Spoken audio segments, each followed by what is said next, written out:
Alright, so we are going to be making a hat. I have all of my supplies, and I'm going to be using the same pattern that I made for my other hat.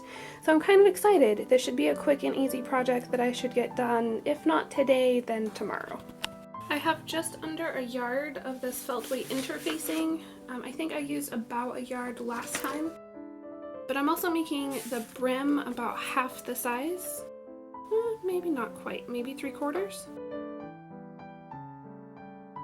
So I should have plenty of material. I started by tracing out the brim pattern onto my interfacing and made sure to make all the correct adjustments.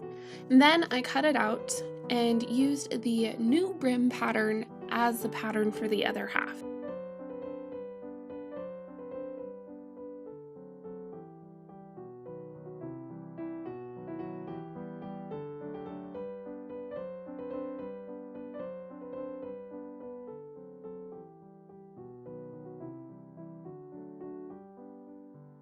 After the brim was cut, I repeated all these steps on the crown of the hat.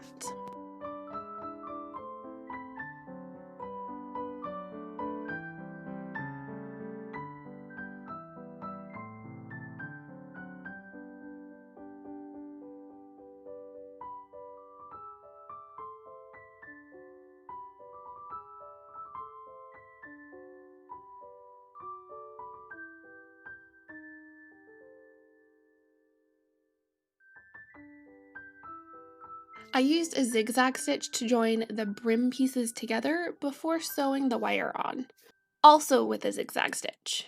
I chose to join the crown piece by hand because it was a little bit too small and I wasn't going to be able to get the edges underneath my sewing machine with the wire in the way.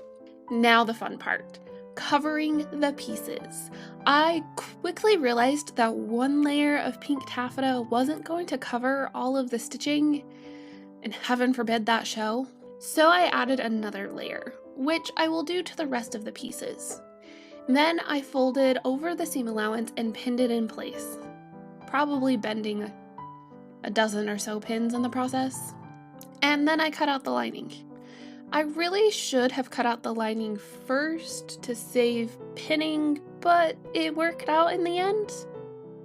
I found that small binder clips worked better than straight pins for holding the fabric to the frame. Once it was all clamped together, I felled down the lining. It was a little awkward to try to get all the right angles for stitching, so sometimes I would use my face as a rest. I mean, it worked. It wasn't terribly uncomfortable. Covering the brim was an adventure. I draped 2 layers of pink taffeta over the brim and pinned it in place. Then I cut it out, leaving a generous seam allowance because I don't want to cut this out again.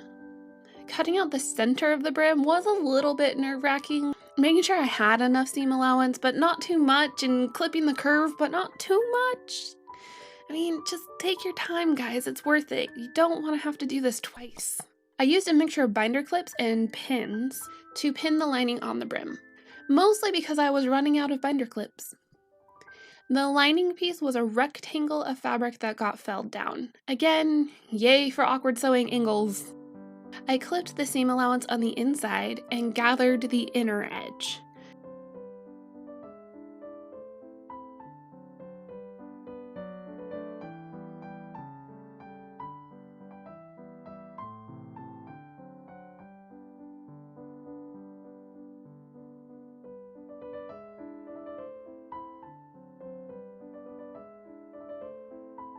Then more pinning and maneuvering to get the inner edge of the hat situated. I chose to use whip stitches at this point because it's not going to be seen. Now to the crown! I hope that's what this part is actually called because I don't know the anatomy of hats. Someone please advise.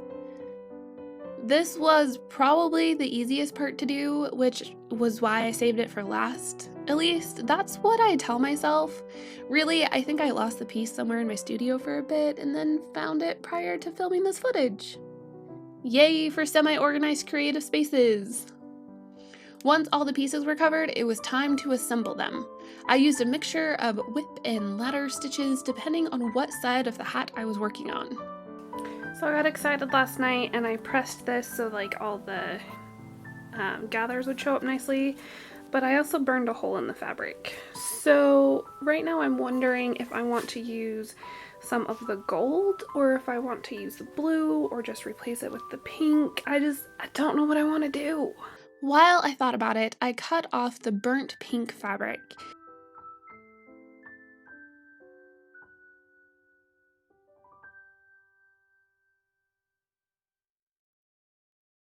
In the end, I made the decision to go with the blue, and I am so happy about it.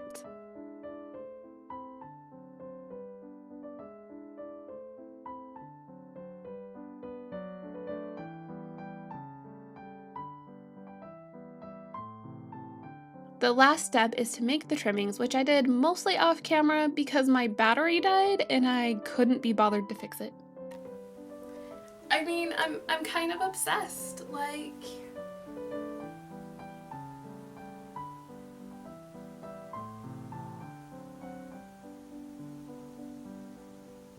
Awkward modeling. I mean, it's what it is. I love the bright blue underneath and then like the pink and black on top. It's just such a cute hat.